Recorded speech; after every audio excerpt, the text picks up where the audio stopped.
both sides. This is about Charlie the Pit Bull. You may have heard about Charlie. CW News did a column about him for the Chronicle, probably not the column that David Gizzarelli was hoping for, but still, David is Charlie's owner. Hi, David. How are you? Hi, Bill. Thanks for having me on your show. Yeah, no, you're welcome. Okay, let's remind people, Charlie's your dog. Yep. And what happened back in August? Back on August 6th, me and my dog were running in an off-leash area. I'm an avid jogger, and I generally take my dog with me. And one of the places that we often frequent are Chrissy Field, and me and my dog were there. Running, and we stopped with a pack of other dogs that were off-leash, that were playing, and as we were getting ready to leave to head back to the running trail, Charlie spotted a horse, and the horse happened to be a park police horse with a police officer on top. And, excuse me.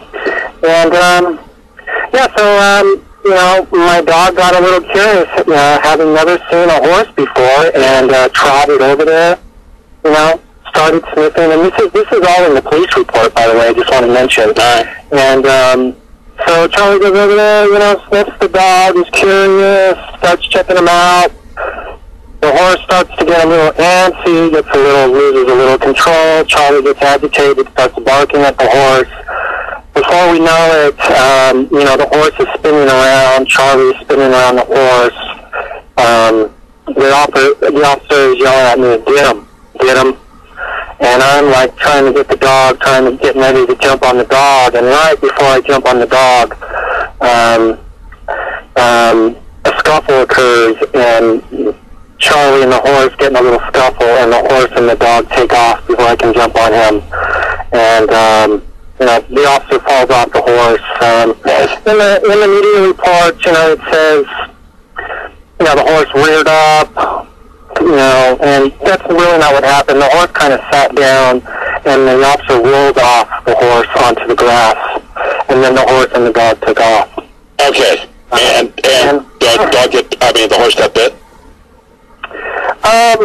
Apparently so, yes, but, you know, there's not a lot of witnesses to that. Okay, and did the horse survive this thing? Yeah, the horse was fine, and I got back to work in 2 days. Okay. So after this thing happens, I mean, there'd be a report probably if it happened to anybody's horse, but, you know, it's a policeman's horse, so obviously this isn't looking good. And they had officials, you know, check out your dog, and they decided your dog was a vicious dog that should be put down, which is basically, I don't know, you know, official government and veterinarian talk for killed. Well, you know, I guess, I don't want to say I guess, but I mean, UC Davis did see the dog. It was against my better judgment, but, you know, when they did evaluate the dog, they went based on the entire record of ACC, nothing that I said, because I wasn't there, unfortunately. But, you know, they went by the lie that, you know, the dog chased the horse for 1.6 miles when it was actually a couple blocks. That the horse had 13 bites when it was actually 1. And things like that. So I mean, I'm just, you know, I'm not buying the evaluation, and I'm not buying pretty much anything in the way that they're dealing with all this. Yeah, and I think everybody understands that, because obviously this is your dog, and you love this dog, and you know this dog, and it happens with a lot of. By the way, when Charlie is called a pit bull, because that phrase gets thrown around about so many dogs that where it doesn't actually fit. Is your dog a pit bull? Well, he falls under the general term as pit bull, but his actual breed is an American Staffordshire Terrier. Okay. All right. Yeah. I always need to clear that up, because that always becomes a bone of contention in these things. So where's Charlie been since August? Charlie has been at ACC in an 8x4 cage. He has no human contact. I'm not allowed to visit him. And he's not allowed to go outside or have walks. And I currently don't know where he is, because apparently ACC is saying that they received some threats or something. That's animal care and control.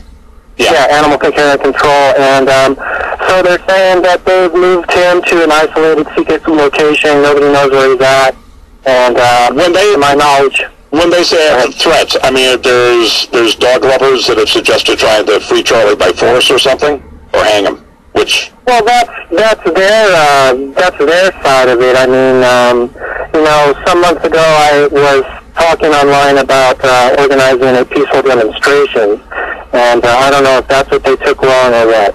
But I know nothing about any threats. Yeah, I think there's a Help Save Charlie Facebook site, which, by the way, people are saying, well, this sounds like a little thing. It's got, let's see, 9,645 likes, 7,307 people talking about it, about your dog. I mean, that's got to be kind of amazing. Well, Charlie also has a causes.com website that has 112,000 supporters all over the world. All right. So, even C.W. Nevius, who believes that Charlie is a dangerous and vicious dog, which I know you don't, but even he says, you know what, he doesn't have to be killed, he just needs to be in a safe place. Makes it sound like maybe he should be living, out in the country, or I don't know, something like that. I mean, do you think Charlie can be safe in the city again? Before I answer that, who said that? C.W. Nevius, the Chronicle columnist. Oh, C.W., okay. Yeah. Well, let me try to explain this in as briefly as I can. Back in May, Gil, there was a report, there was an article that was posted on SFD that was written by the SF Examiner. In this article, it states that Officer Denny, Charlie's hearing judge, let a dog go home that the dog's owner had ordered his dog to attack an ACC officer. Right. That dog was allowed to go home with a muzzle. And my dog, who has no aggression, no history of aggression, never bit a dog, no reports at ACC, never bit a child, never been in a dog fight, never chased a cat, is automatically predetermined to death. I'm looking at this now. As a matter of fact, this case, this was from, this is just from May of this year. This isn't an old case. And there was this dog, Baby? Yeah, Baby the pit bull. And apparently in an alley on Van Ness Avenue, Baby's owner allegedly ordered his dog to attack an animal control officer. Actually, several officers were responding calls of an aggressive animal. And the judge, as you say, said it was okay for the dog to go home with a muzzle. And that was a case where the owner, and nobody's accusing you of this in any way, shape, or form, allegedly ordered the dog to attack somebody. Yes, Gil, and that's why we're in federal court now. That's why we're in federal court now, Gil, because our due process has been denied. Just like, Officer John Denny is the investigator, the hearing judge, and he's the sentencer and the jury. It's just not fair, and that's what this is all about. It's fair. I wonder if in your case it's different, because Denny, as the hearing officer, is also a San Francisco police officer, right? Well, people have made that connection. Yes. He may be a little more ticked off about this being a police force than he was about an animal control officer, apparently. I'm not sure how I would feel if I were at ACC about that, but still. So what are you willing to do? Let's get to the nub of this, because I've got to get to dealing with traffic. Yeah. You were pointing out that this one dog was allowed to go home with a muzzle when he went out. What are you willing to do to make some kind of, deal here where not everybody's going to be happy, but, Charlie's home, and yet people feel protected from what's been called, whether you think it is or not, a vicious dog? Well, the city attorney, Margaret Baumgartner, and the ACC have on their desk like a 30-item list of things that we're willing to do to get Charlie back home, and that's what I want, and that's what I'm fighting for. Charlie needs to be back home with his loving family. I've had him since he was a puppy, and we're willing to do anything. I've offered to pay for the veterinarian bill for the horse. I've offered to put a muzzle on him. I've offered to put him on a leash, keep him in a fenced yard, take him out of the county, everything. And in court, to this day, Margaret Baumgartner is just fiercely fighting to kill my dog, and that's what this is all about. Even though this other dog, which had an owner allegedly so irresponsible that he had ordered the dog to attack somebody, that dog was able to go home with a muzzle.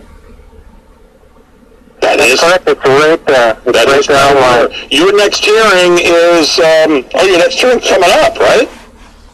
Friday, January 11th at 10 a.m. in federal court. It's 450 Golden Avenue, 17th floor. One last question. Charlie's been in a cage all this time, not walked around. You're not able to visit the dog? I don't understand that, because I would think if there's any chance the dog ever getting out, you would want to keep the dog socialized, not in a cage. Yeah, it's my opinion that they're doing this just to make him appear more aggressive and more of a danger. And if you read about it, dogs in isolation, they get angry. Yeah, I mean, it sounds like they're trying to piss off the dog.